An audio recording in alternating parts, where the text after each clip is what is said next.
Tem que ser, sem dúvida, para os autores, porque, de facto, são a razão de ser do livro. Sem autores não teríamos livro, nós estaríamos aqui a comemorar esta sessão.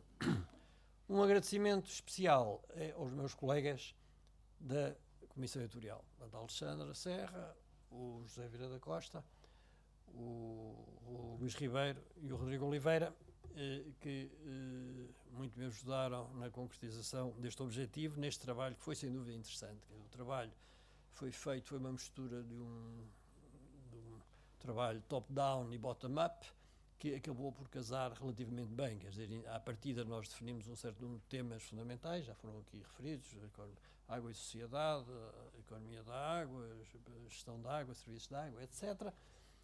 E pediu-se às pessoas que fizessem os artigos dentro desse domínio. É claro que só por milagre é que esses artigos saíam e estavam e acertavam perfeitamente. Portanto, o puzzle demorou um certo tempo a fazer, havia sobreposições que tinham que se eliminar, havia lacunas que tinham que se preencher, houve mais alguns autores que tiveram a ser convidados. Dos autores que nós convidámos inicialmente, e ouvimos várias pessoas e falámos com várias pessoas, praticamente todos responderam positivamente ao nosso apelo. Outros apareceram no percurso, por vezes pusemos 2 ou 3 autores a conversarem consigo para que ajustassem um pouco as suas contribuições e para que o puzzle tivesse algum sentido. Portanto, foi um processo iterativo, em alguns com as pessoas sem iterações nenhumas, quer dizer, o artigo chegou e encaixou perfeitamente a peça do puzzle no sítio em que era preciso, de outros com algumas iterações, mais ou menos, mas com este processo os próprios autores contribuíram para a construção do livro no seu conjunto, o que foi, portanto, no verdadeiro sentido da palavra, uma obra coletiva.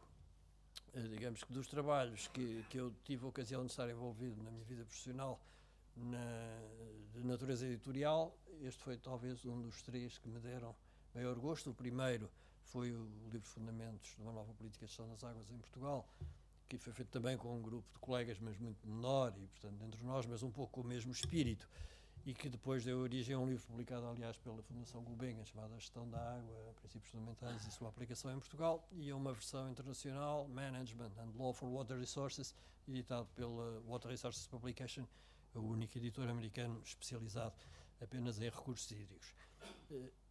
Portanto, um segundo momento editorial que eu apreciei. Um terceiro foi a minha participação no IPCC, no Intergovernmental Panel on Climate Change, em que aí havia uma interação de tipo diferente, porque era interação com autores que já tinham publicado coisas, mas que, em todo caso, o nosso trabalho consistia em rever, mastigar, digerir e fazer um produto a partir de umas 400 e tal referências de base, e foi um trabalho feito todo ele por e-mail. Houve 3 reuniões apenas, e daí saiu um dos capítulos do terceiro relatório de avaliação, que foi o capítulo de recursos hídricos. Trabalho esse que foi também gratificante por essa razão, pela maneira como foi feito, e pelo brinde surgido à última hora este ano do IPCC ter repartido com o Al Gore o Prémio Nobel da Paz, e que foi uma coisa que nos deu um gosto adicional também ter podido contribuir para essa obra. Mais 2 agradecimentos a concluir, que me parecem indispensáveis, é à doutora Susana Serras Pereira, que foi a consultora linguística do trabalho, que deu uma uniformidade e uma qualificação, e por todos os artigos passaram através desse crivo, e finalmente o secretariado da Associação, em particular a Conceição Martins, que nos ajudou e contribuiu de uma forma importante para esta realização. Ora, na minha qualidade de coordenador da Comissão Editorial, eu fiz também um capítulo introdutório ao livro que se chama Água, como viver e conviver com a mudança, porque nesta perspectiva do futuro a mudança aparece muito presente e é um aspecto que de facto se pretendia salientar. Quer dizer, todos nós temos hoje a percepção que vivemos em tempos de acelerada mudança, o que é motivo de alguma preocupação, mas é também estímulo para as nossas vidas. Em todo caso, há uma grande dúvida sobre o que será o futuro, quer dizer, as coisas mudam tão rapidamente que, se perguntar como será o mundo daqui a 100 anos, no final do século, é um exercício de resposta praticamente impossível. Mesmo em meados do século, quem é que pode responder à pergunta como será o mundo em 2050? como é que as coisas se vão modificar. E, no entanto, isto é um longínquo próximo objetivo, quer dizer, daqui a 50 anos os nossos netos têm a nossa idade, é daqui a muito pouco tempo, mas estamos a trabalhar um pouco sem rede neste momento. No entanto, no que toca à água, não restam dúvidas que deverá certamente, ou terá certamente que haver uma mudança muito grande das atuais práticas de gestão da água. E isto porque se trata de um recurso que é limitado e a pressão sobre a utilização deste recurso está a crescer muito rapidamente. Há uma série de mudanças para isso que contribuem. Uma que se fala hoje muito, as mudanças climáticas, as alterações climáticas, que exercem pressões sobre a água, sobre a oferta e sobre a procura da água, mas que também exercem pressões sobre uma variedade de outros setores da área económica e social, em relação aos quais a água é o mediador preferencial. Portanto, a água é o elemento através do qual se faz essa pressão. Mas não é, e não é sobretudo em todos os locais, as alterações climáticas não são a mudança principal. Quer dizer, a explosão demográfica, a globalização, a urbanização, o ordenamento do território, a evolução tecnológica, são tudo aspectos dessa mudança que têm que ser condicionados, uns mais, outros menos, conforme as características dos países deste mundo tão heterogéneo em que nós vivemos. Nas próximas 4 décadas, o mundo terá que alimentar mais 2.500 milhões de pessoas. Ora, assegurar a níveis razoáveis as necessidades de nutrição dessas pessoas implica, por pessoa, um consumo de água de 3.000 litros de água por dia. Quando nós fazemos estas contas, muitas vezes fala-se apenas nas necessidades imediatas de água, as águas que nós utilizamos, por exemplo, num contexto doméstico, para beber, para a alimentação, para a higiene, para os serviços domésticos, são, nos países desenvolvidos, da ordem de 100 a 200 litros por pessoa e por dia, como sabem. No entanto, o que está por trás dos serviços de que nós beneficiamos que envolvem água, nomeadamente os serviços alimentares, portanto a produção de alimentos, são os tais 3.000, ou seja, 20 vezes mais, o que cria, de facto, este aumento de população social, cria, de facto, uma pressão enorme sobre as disponibilidades de água existentes, o que levará, certamente, a uma crescente escassez de água. Quer dizer, há previsões em que as pessoas indicam que, no ano 2050, 2/3 da humanidade terão situações de stress hídrico ou de escassez de água importantes. Portanto, muito mais do que a situação atual.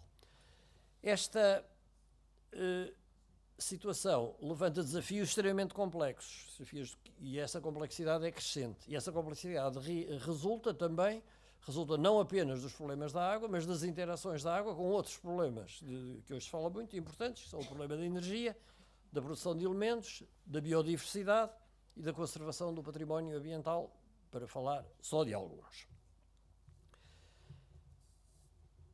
Esta crescente complexidade dos problemas da água também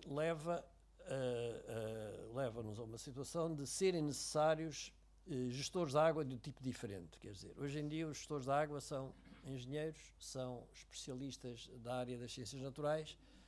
Os gestores de água do futuro terão que ser diferentes. São pessoas com um perfil de espectro muito mais amplo, que abarquem aspectos, que abarquem competências técnicas, económicas, sociais, financeiras e ambientais, que lhes permitam ultrapassar as fronteiras entre as comunidades, entre essas diversas comunidades desses domínios, para com eles poderem estabelecer o diálogo e para poderem estabelecer um diálogo com os políticos, que, por forma a entenderem os compromissos a curto prazo dos políticos e por forma a transmitirem aos políticos os compromissos a longo prazo da água, que são, afinal, os compromissos do desenvolvimento sustentável da água.